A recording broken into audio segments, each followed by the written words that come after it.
Rail, নৌকা, মহিষের গাড়ি এবং হন্টনের কথা বলা হলেও ট্রেন থেকে নেমে সরাসরি নৌকা নিয়ে বাড়ির ঘাটে যাওয়া যায়। ঘাটের নাম ইন্দার ঘাট, গ্রাম তিলতলা। তাহের নৌকা নিয়েছে, ঠাকরাকোনা থেকে ইন্দারঘাট যাবে। দুই মাঝির নৌকা।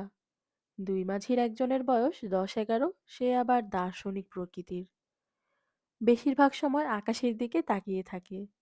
প্রশ্ন করলে মুখ অন্যদিকে ঘুরিয়ে নেয়। তার নীরবতা অন্যজন পুষিয়ে দেয়। একটা কথা জিজ্ঞেস করলে 10টা কথা বলে। তাহের বলল, কতক্ষণ লাগবে? বালক মাঝি উত্তর দিল না, মুখ ঘুরিয়ে নিল। বালক মাঝির বাবা হাসি মুখে বলল, এক টানে লইয়া যামু, এক টানের মামলা। টান দিতে পারবেন তো? আপনার নিজের অবস্থা দেখছি কাহিল। ছেলেটাও নিতান্তই শিশু।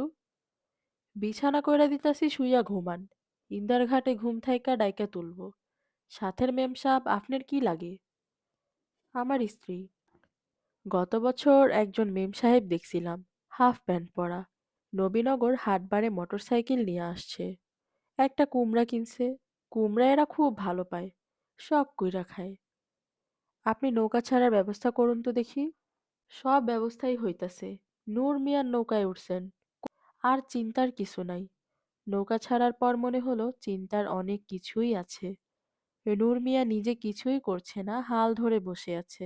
বাচ্চা ছেলে একা দাঁড় টেনে নিয়ে যাচ্ছে। 10 মাইল পথ যেতে দীর্ঘ সময় লাগবে। দিনে দিনে পৌঁছানোর আশা মনে হচ্ছে ছেড়ে দিতে হবে। লিলিয়ান খুব আগ্রহ নিয়ে নদী দেখছে। তার কেমন লাগছে বোঝা যাচ্ছে না। কালো চশমায় তার চোখ ঢাকা। তাহের বলল, কেমন লাগছে লিলিয়ান? খুব ভালো লাগছে, অদ্ভুত লাগছে। আশা করি খুব অল্প সময়ের মধ্যে এই জার্নি শেষ হবে না। না, এই জার্নি বলতে গেলে অনন্তকাল ধরে চলবে। তুমি ইচ্ছে করলে ঘুমিয়ে পড়তে পারো। আমি ঘুমাবো না। খিদে পেয়েছে? না। স্টেশনে কিছু খেয়ে নেওয়া দরকার ছিল। অল্পক্ষণের ভেতর খিদে পাবে। তখন নদীর পানি ছাড়া কিছুই খেতে পারবে না। নূর মিয়া তাদের দিকে তাকিয়ে হাসি মুখে বলল, খাওয়া দাওয়া নিয়ে কোনো চিন্তা করেন না। বসিরহাট বাজারে নৌকা ভিড়ামু, বাজার সদাই কইরা রান্ধা চাপামু, খাওয়া দাওয়া শেষ কইরা বেলাবেলি চইলা যামু ইন্দার ঘাট। এক টানের মামলা। তাহের দীর্ঘ নিঃশ্বাস ফেলল। তার কাছে মনে হচ্ছে নূর মিয়া খুব যন্ত্রণা করবে। তাদের প্রতিটি কথায় অংশগ্রহণ করবে, নিজস্ব মতামত দেবে। রান্নাবান্নায় অনেক সময় নষ্ট করার পরিকল্পনাও নূর মিয়ার কাছে আছে বলে মনে হচ্ছে। স্যার, আপনার পরিবার বাংলা কথা কয়? হুম। ওই মোটরসাইকেলের মেম সাহেবও বাংলায় কথা কয়। কুমড়া কিনতে গিয়া পরিষ্কার বলছে, কুমড়ার কত দাম? ঠিকমতো নৌকা চালান নূর মিয়া, বেশি কথা বলার দরকার নেই। এইটা স্যার আপনার বলা লাগবো না। বেশি কথার মধ্যে নূর মিয়া নাই। দেশটা নষ্ট হইতাছে অধিক কথার কারণে। লিলিয়ান ইংরেজিতে বলল, আহা, বেচারা কথা বলতে এত পছন্দ করে আর তুমি তাকে কথা বলতেই দিচ্ছ না। বলুক না কথা, কি ক্ষতি তাতে? আমার তোর কথা শুনতে ভালো লাগছে। বুঝতে পারছো? কিছু কিছু পারছি। যতই কথা শুনবো ততই আরো বেশি বুঝবো। তুমি এক কাজ করো, নূর মিয়ার সঙ্গে বসে বসে গল্প করো, আমি ঘুমিয়ে পড়ি। চারদিকে অসহ্য সুন্দর, এর মাঝখানে তুমি ঘুমিয়ে পড়বে? কাব্যভাব আমার একেবারেই নেই লিলি। আমি মানুষটা পাথর টাইপ, অনুভূতি শূন্য। আমি কি এই অনুভূতি শূন্য মানুষটির কাছে একটি আবেদন রাখতে পারি? হ্যাঁ, পারো। আমেরিকায় ফিরে গিয়ে কি হবে? চলো আমরা এখানেই থেকে যাই।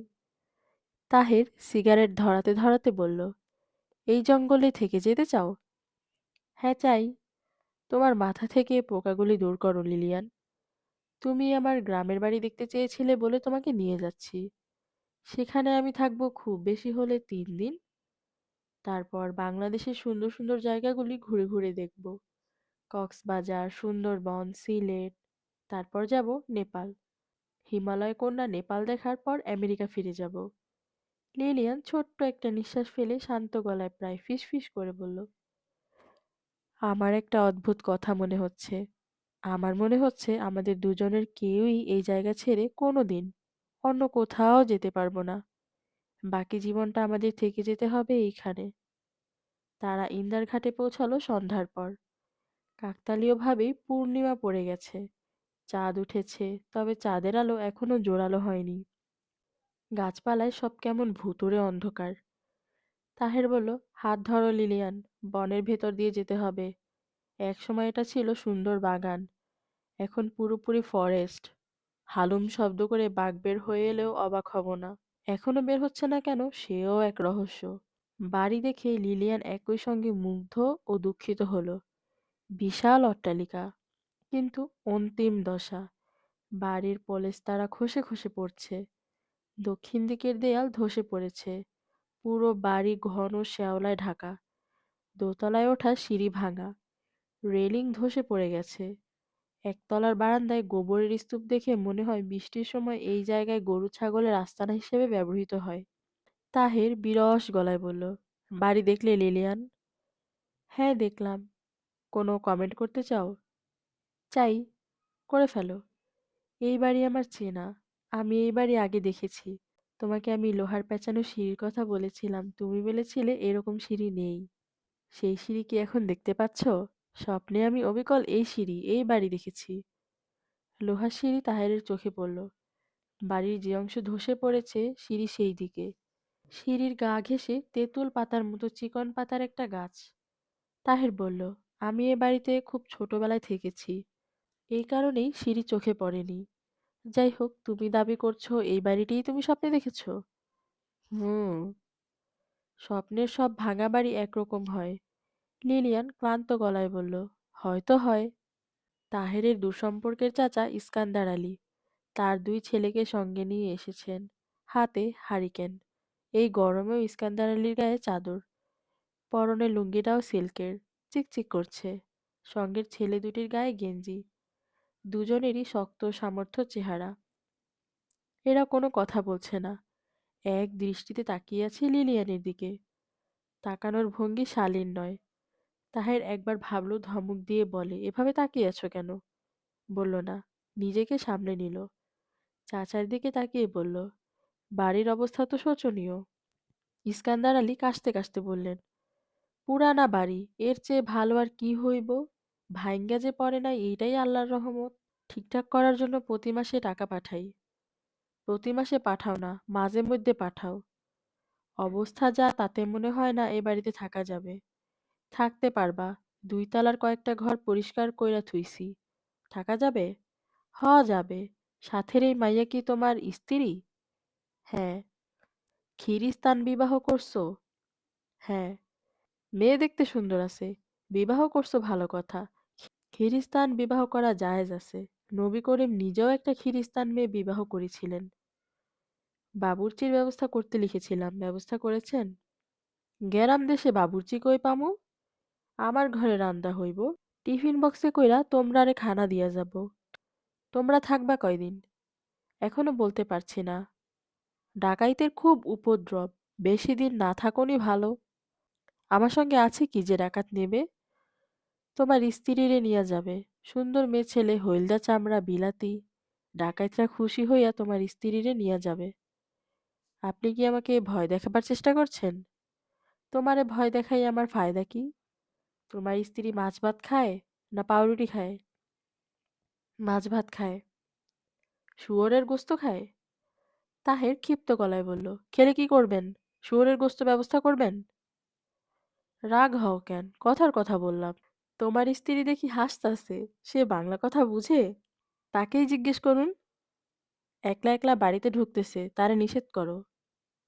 নিষেধ করতে হবে না, তার বুদ্ধিশুদ্ধি আছে। লিলিয়ান হারিকেন হাতে সিঁড়ি বেয়ে উপরে উঠছে, খুব স্বাভাবিক ভঙ্গিতে উঠছে। মনে হচ্ছে এটা তার অনেক দিনের চেনা বাড়ি। ইস্কান্দার আলী থু করে তাহেরের পায়ের কাছে একদলা থুতু ফেললেন। তাহের চমকে সরে গেল।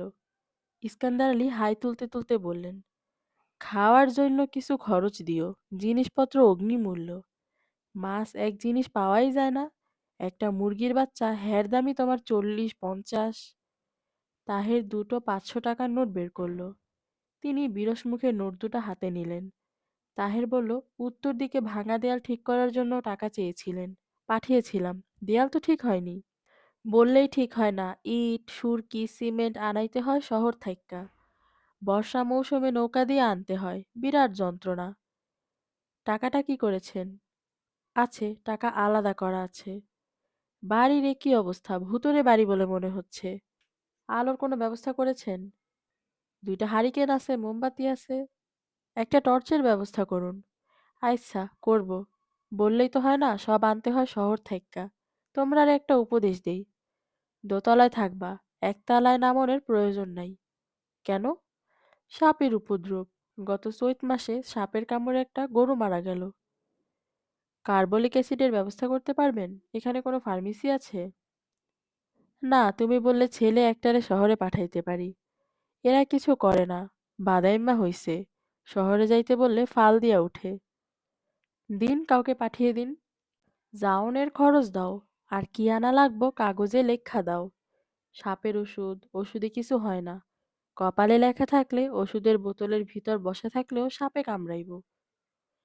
আমি কাগজে লিখিয়ে দিচ্ছি, দয়া করে আনবার ব্যবস্থা করুন। ১০০ টাকা দিচ্ছি যাওয়ার খরচ, এতে হবে? আরো কিছু দাও। ১০০ টাকা আজকাল কোনো টাকাই না। তুমি থাকো বেদেশে, এই জন্য বুঝতাছো না। আর একটা কথা, তোমার পরিবারে নিয়া আমরার বাড়িতেও একদিন যাওয়া লাগে। বাড়ির মেয়েছেলেরা দেখতে চায়। এরা আবার কার কাছ থাইক্যা জানি হুনছে বিলাতের মাইয়া ছেলে পিশাব পায়খানার পরে পানি নেয় না। বড় ঘিন্নাকর। কিন্তু কি আর করা, যে দেশে যে নিয়ম। তোমার আমার করণের কিছু নাই। তাহের বিরক্ত মুখে বলল, ঠিক আছে, আপনি এখন যান। রাতে খাবার পাঠিয়ে দেবেন। খাবার পানি পাঠাবেন। আচ্ছা, তোমরা নিশ্চিত হইয়া ঘুমাও। ছেলে দুইটারে বইল্যা দিছি রাতে পাহারা দিতে। এরা কাজ কাম কিছুই করে না, বাদাইম্মা। যে কয়দিন থাকবা এরা পাহারা দিব, কিছু খরচ বরচ দিও। তাহের দীর্ঘ নিঃশ্বাস ফেলল, তার মনটাই খারাপ হয়ে গেল। লিলিয়ান হারিকেন হাতে দোতলার বারান্দায় এসে দাঁড়িয়েছে। তাকে অদ্ভুত সুন্দর লাগছে। ইস্কান্দার আলী দোতলার জানালার দিকে তাকিয়ে দীর্ঘ নিঃশ্বাস ফেলে বললেন, তোমার স্ত্রী বড়ই সৌন্দর্য। এটা বিপদের কথা। ডাকাইতে সন্ধান পাইলে বড়ই খুশি হইব। ইস্কান্দার আলীর দুই ছেলেও গভীর আগ্রহ নিয়ে দোতলার দিকে তাকিয়ে আছে। তাদের চোখের পলক পড়ছে না। লিলিয়ান বারান্দায় থেকে চেঁচিয়ে বলল, উপরে চলে আসো, দোতলাটা অসম্ভব সুন্দর। মার্বেল পাথরের মেঝে। লিলিয়ানের খুব ভালো লাগছে। সে হারিকেন হাতে এক ঘর থেকে আরেক ঘরে যাচ্ছে। তার ভাবভঙ্গি কিশোরীর মতো। যে ঘরে আজ রাতে তারা থাকবে সেই ঘর দেখে সে মুগ্ধ। বিশাল দুটি জানালা। জানালার পাশে দাঁড়ালেই দূরের ব্রহ্মপুত্র নদী দেখা যায়। নদীতে চর পড়েছে। চরের ধবধবে সাদা বালি চাঁদের আলোয় চিকচিক করছে। কি হাওয়া, উড়িয়ে নিয়ে যেতে চায়। শোবার ঘরটা কি প্রকাণ্ড, যেন ফুটবল খেলার মাঠ। মাঠের মাঝখানে খাট পাতা হয়েছে। কালো রঙের একটা খাট, যার চারদিকে রেলিং দেওয়া। খাটে সরাসরি ওঠার উপায় নেই, এত উঁচু। টুলে পা দিয়ে উঠতে হয়। ঘর ভর্তি ভারী ভারী আলমিরা। লিলিয়ান প্রতিটি আলমিরা খুলে দেখল, সব শূন্য। খাটের মাথার কাছে গোল শ্বেতপাথরের টেবিল। এ বাড়ির অনেক দরজা জানালা লোকজন খুলে নিয়ে গেছে। এগুলো নেয়নি কেন? লিলিয়ান বলল, এই টেবিল, এই খাট যে কোনো মিউজিয়াম লুফে নিবে। মনে হচ্ছে 1000 বছরের পুরনো। লিলিয়ানের মুগ্ধতা তাহেরকে স্পর্শ করছে না। সে বেশ ক্লান্ত। তাহের বারান্দায় রাখা বালতির পানিতে হাত মুখ ধুয়ে সে বিছানায় বিরস মুখে বসে আছে। এ বাড়িতে রাত্রিযাপন ঠিক হবে কিনা তা বুঝতে পারছে না। সাপের ব্যাপারটা তাকে চিন্তিত করছে। লিলিয়ান বলল, কথা বলছো না কেন? কি বলবো? তোমাদের এসব ফার্নিচারের বয়স কত? তাহের হাই তুলতে তুলতে বলল, এদের বয়স 200 বছরের মতো। সবই আমার দাদার বাবা বানিয়েছিলেন। খাটটা বর্মা থেকে কেনা। এই যে বাড়ি দেখছো, এই বাড়িটা ওনার করা। খুব ধনী মানুষ ছিলেন। হতদরিদ্র ছিলেন, পরের বাড়িতে কামলা খাটতেন। সুপারির ব্যবসা করে ধনী হন। মাত্র 40 বছর বয়সে 3 লাখের বাতি জ্বালিয়েছেন। লাখের বাতিটা কি? আমাদের অঞ্চলের নিয়ম ছিল, কেউ লাখপাতি হলে লাখের বাতি জ্বালাতে হতো। একটা লম্বা বাঁশের মাথায় হারিকেন জ্বালিয়ে ঘরের উঠোনে রেখে দিত। এই হলো লাখের বাতি। দূর থেকে দেখে বুঝতো এই অঞ্চলে একজন লাখপতি আছে। এই নিয়ম কি এখনো আছে? পাগল হয়েছো, এই নিয়ম থাকলে উপায় আছে। আজ কোনো বাড়িতে লাখের বাতি জ্বালালেই কাল ডাকাতি হবে। সেই বাড়িতে যদি তোমার মতো রূপবতী কেউ থাকে তাহলে তো কথাই নেই। আমার মনে হয় এ বাড়িতে এসে তোমার ভালো লাগছে না। এখন পর্যন্ত ভালো লাগার মতো কোনো কারণ ঘটেনি। আমার কাছে কিন্তু অসাধারণ লাগছে। ভাঙা বাড়ি অসাধারণ লাগছে? পুরনো বাড়ি ভাঙা তো থাকবেই। এই অঞ্চলের জন্য পুরনো বাড়ি সুন্দর মানিয়ে গেছে। ঝকঝকে নতুন বাড়ি এখানে মানাতো না। আমি এক ঘর থেকে আরেক ঘরে যাচ্ছি আর গায়ে কাঁটা দিয়ে উঠছে। ভয়ে? না, ভয়ে না। মনে হচ্ছে এইসব ঘরগুলিতে কত না স্মৃতি, কত রহস্য। আমি ঠিক করেছি আজ সারা রাত ঘুমোবো না। হারিকেন হাতে এক ঘর থেকে আরেক ঘরে ঘুরে বেড়াবো। হারিকেন হাতে এক ঘর থেকে আরেক ঘরে ঘুরবে? হ্যাঁ, খুব ভালো কথা। ঘুরে বেড়াও। দয়া করে আমাকে ঘুমোতে দিও। আমি খুব ক্লান্ত হয়ে গেছি। ডিনার শেষ হওয়া মাত্র শুয়ে পড়ব। লিলিয়ান বলল, তুমি আমাকে ক্রমাগত মশার ভয় দেখিয়েছ। মশা কিন্তু নেই। তাই দেখছি। তবে ঘুমোতে হবে মশারি খাটিয়ে। মশা না থাকুক, পোকামাকড় আছে। আজ রাতে না ঘুমোলে কেমন হয়? কি বললে? চলো আমরা বারান্দায় বসে জোছনা দেখি। আর কোনো পরিকল্পনা আছে? আমার খুব শাড়ি পরতে ইচ্ছা করছে। সুন্দর একটা শাড়ি জোগাড় করতে পারবে? আমাকে শিখিয়ে দেবে কি করে শাড়ি পরতে হয়। তোমার কি মনে হয় না লিলিয়ান তুমি বাড়াবাড়ি করছো? না, আমার মনে হয় না। আমার কিন্তু মনে হচ্ছে তুমি বাড়াবাড়ি করছো। লিলিয়ান কিছুক্ষণ স্থির চোখে তাকিয়ে থেকে বলল, তোমার এরকম মনে হয়ে থাকলে আমি দুঃখিত।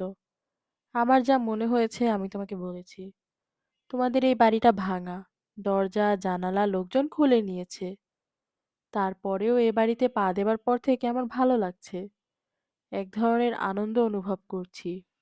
সেই আনন্দ লুকানোর চেষ্টা করিনি। হয়তো সেটা করা উচিত ছিল। লিলিয়ান বারান্দায় চলে গেল। তার খুব খারাপ লাগছে। চোখে পানি এসে যাচ্ছে। এই দৃশ্য দেখলে তাহের হেসে উঠতে পারে।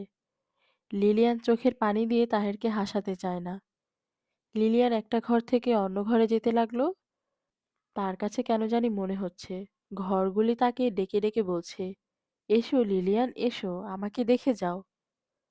তাহের এসে লিলিয়ানকে আবিষ্কার করলো সর্বদক্ষিণের বারান্দায়। এখান থেকে ইলোহা সিঁড়ি নিচে নেমে গেছে। লিলিয়ান, কি? তুমি কি আমার ওপর রাগ করেছো? না, মনে হচ্ছে তুমি রাগ করেছো। আসল ব্যাপার কি জানো? আমার চাচার সঙ্গে কথা বলে মেজাজ খারাপ হয়েছে। কিছুই ভালো লাগছিল না। এই কারণেই তোমার সঙ্গে খারাপ ব্যবহার করেছি। কিছু মনে করো না। আমি কিছু মনে করিনি। খাওয়া দাওয়ার পর আমরা ছাদে বসে জ্যোৎস্না দেখব। ছাদে ওঠার সিঁড়ি আছে। ছাদে ওঠার সিঁড়ি আছে? হ্যাঁ, সিঁড়ি আছে। তালাবদ্ধ। চাচার ছেলেটাকে পাঠিয়েছি চাবি আনতে। Thank you. তোমার খিদে পেয়েছে লিলিয়ান? এখনো খিদে পাইনি। একটা বিরাট ভুল হয়েছে। ওদের বলে দেওয়া উচিত ছিল মশলা কম দিতে। এরা প্রচুর মশলা দিয়ে রান্না করবে। ঝালের জন্য কিছু মুখে দিতে পারবে না। আমার খাওয়া নিয়ে ভেবো না। তুমি যা খেতে পারবে আমিও পারবো। সব ঘর দেখা হয়েছে? হ্যাঁ। আয়নাঘর, আয়নাঘর দেখেছো? না তো, আয়নাঘর কি? ওটা একটা ইন্টারেস্টিং ঘর। আমার দাদার বাবা, দি গ্রেট জাহাঙ্গীর মুন্সি, এই ঘর বানিয়েছিলেন। তালাবদ্ধ কিনা জানি না, তালাবদ্ধ থাকার কথা। চলো দেখি, খুঁজে বের করতে হবে। কোন দিকে তাও জানি না। ঘরটা তালাবদ্ধ। বেশ বড় তালা ঝুলছে। কয়েকবার ঝাঁকি দিতেই তালা খুলে গেল। অনেকদিন বদ্ধ থাকায় ঘরে ভ্যাপসা জলজ গন্ধ। ছোট্ট ঘর, কোনো জানালা নেই। ঘরে ঢোকার একটিই দরজা। সেই দরজাও নিচু। ঘরের একদিকের পুরো দেয়াল জুড়ে বিশাল আয়না, অন্য পাশে কাবার্ড। লিলিয়ান বলল, এত বড় আয়না কোথায় পেলেন? তাহের হাসতে হাসতে বলল, জানি না কোথায় পাওয়া গেছে। দি গ্রেট জাহাঙ্গীর মুন্সি জোগাড় করেছিলেন সাহেব বাড়ি থেকে, অর্থাৎ ইংরেজদের কাছ থেকে। এই ঘরটার নাম হলো আয়নাঘর। জাহাঙ্গীর মুন্সির স্ত্রী তিতলি বেগম এই ঘরে সাজগোজ করতেন। সাজের সময় বাইরের কেউ যেন দেখতে না পায় এই জন্যই এ ঘরের কোনো জানালা নেই। লক্ষ্য করেছ? হ্যাঁ, লক্ষ্য করেছি। ওই মহিলা অসম্ভব রূপবতী ছিলেন। তিনি তার একমাত্র পুত্রের জন্মদিনে মারা যান, মাত্র ১৬ বছর বয়সে। আহা! আয়নাঘর ওনার খুব প্রিয় ছিল। উনি যখন মোটামুটি নিশ্চিত হলেন যে মারা যাচ্ছেন, তখন তিনি তার স্বামীকে বলেন তাকে আয়নাঘরে নিয়ে যেতে। তাই করা হলো। তিনি মারা গেলেন আয়নাঘরে। জাহাঙ্গীর মুন্সি দ্বিতীয়বার বিয়ে করেননি। স্ত্রীর মৃত্যুর পর তিনি প্রায় ৪০ বছর বেঁচে ছিলেন। এই ৪০ বছর তিনি আয়নাঘর বদ্ধ করে রেখেছিলেন। একদিনের জন্যও খুলেননি। ওনার মৃত্যুর পর আয়নাঘর প্রথম খোলা হয়। এসো লিলিয়ান, খুব সম্ভব খাবার নিয়ে এসেছে। খেয়ে নেই, খিদে লেগেছে। তাছাড়া আমার বেশিক্ষণ থাকাও ঠিক নয়। আয়নাঘরে কোনো পুরুষের প্রবেশ নিষিদ্ধ। তুমি যাও, আমি এই ঘরে একটু একা একা থাকি। কেন বলো তো? আয়নার সামনে দাঁড়িয়ে থাকতে ভালো লাগছে।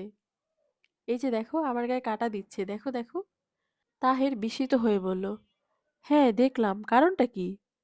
প্রায় ১৫০ বছর আগে এই বাড়ির বউ এক আয়নার সামনে দাঁড়িয়ে নিজেকে দেখছিল। আজ আমি দেখছি, আমিও এই বাড়িরই বউ। এই আয়নাটা আমার। তাহের বিস্মিত চোখে তাকিয়ে রইল। লিলিয়ান বলল, আমি যখন অসুস্থ হয়ে পড়ব, তখন তুমি আমাকে এ বাড়িতে নিয়ে আসবে। আমি চাই আমার মৃত্যু যেন আয়না ঘরে হয়। সে তো অনেক দূরের ব্যাপার। আপাতত ভাত খাই, চলো। প্লিজ, প্লিজ প্লিজ, আমি খানিকক্ষণ এখানে একা থাকবো। খুব অল্প কিছুক্ষণ। তাহের চিন্তিত মুখে বের হয়ে এলো। লিলিয়ান তাকিয়ে আছে আয়নার দিকে। তাহের লিলিয়ানের কাণ্ডকারখানা কিছুই বুঝতে পারছে না। রান্নার আয়োজন ভালো। রুই মাছ ভাজা, পোলাও, কোরমা, এক বাটি পায়েস। লিলিয়ানের জন্য একটা কাঁটা চামচও দেয়া হয়েছে। তবে পোলাও সিদ্ধ হয়নি, চাল চাল রয়ে গেছে। কোরমা রান্না হয়েছে প্রচুর পরিমাণে চিনি দিয়ে। খেতে রসগোল্লার মতো লাগছে। তাহের বিরক্ত মুখে বলল, ভাজা মাছ খেও না লিলিয়ান, মাছটা পচা বলে ভেজে ফেলেছে। খাদ্যদ্রব্যের মধ্যে পানটাই আরাম করে খাওয়া গেল। মৌরি দিয়ে সুন্দর করে বানানো। লিলিয়ান দুটা পান মুখে দিল। সে বিস্মিত হয়ে বলল, খাওয়া দাওয়া শেষ হলে তোমরা ভেজিটেবল খাও কেন, তা তো বুঝলাম না। তাহের বলল, এটা ভেজিটেবল না, এর নাম পান। খাবার পর খেতে হয়। কুত করে গিলে ফেললে হবে না, ক্রমাগত চিবিয়ে যাবে, গিলতে পারবে না। কতক্ষণ চিবাবো? আধ ঘন্টা তো বটেই। তাতে লাভ কি? মুখের একটা এক্সারসাইজ হয়, এইটুকুই লাভ। ঠাট্টা করছো? মোটেই ঠাট্টা করছি না। তুমি কি ভেবেছো আমার কাজ শুধু ঠাট্টা করা? জিনিসটা খেতে আমার ভালো লাগছে। ভালো লাগলে খাও। আমাদের গ্রামের নতুন বউদের অবশ্য পালনীয় কর্তব্যের একটি হচ্ছে পান খেয়ে ঠোঁট লাল করা। আমি তো নতুন বউ না। অবশ্যই নতুন বউ। ছেলেমেয়ে না হওয়া পর্যন্ত আমাদের দেশের বউদের নতুন বউ ধরা হয়। কোনো মহিলার ১০ বছরেও যদি ছেলেমেয়ে না হয়, তাহলে কি তাকে নতুন বউ ধরা হবে? না, তখন বলা হবে বাজা মেয়ে মানুষ। অমঙ্গলজনক একটি ব্যাপার। সেই মেয়েকে কোনো উৎসবে ডাকা হবে না। সকালবেলা কেউ তার মুখ দেখতে চাইবে না। তোমাদের নিয়মকানুন ভারী অদ্ভুত। অদ্ভুত তো বটেই। আরো অদ্ভুত কথা শুনবে? আমাদের দেশে স্বামী স্ত্রী একসঙ্গে পাশাপাশি বসে পূর্ণিমার চাঁদের দিকে তাকাবে না। তাকালে কি হয়? তাকালে তাদের যে সন্তান হবে সে হবে চরিত্রহীন। আবার তুমি তামাশা করছো। কি জন্য করছো তাও বুঝতে পারছি। তুমি আমার সঙ্গে জ্যোৎস্না দেখতে চাচ্ছ না। জ্যোৎস্না দেখতে অসুবিধা নেই। চাঁদের দিকে না তাকালেই হলো। ছাদে সত্যি সত্যি বসবে আমার সঙ্গে? হুম, বসবো। তবে ছাদে না, বারান্দায়। তোমার বিখ্যাত চাঁদ বারান্দা থেকেও দেখা যায়। চাঁদের দিকে তাকিয়ে থাকতে থাকতে আমি মুগ্ধ হয়ে ঘুমিয়ে পড়ি, কিছু মনে করো না।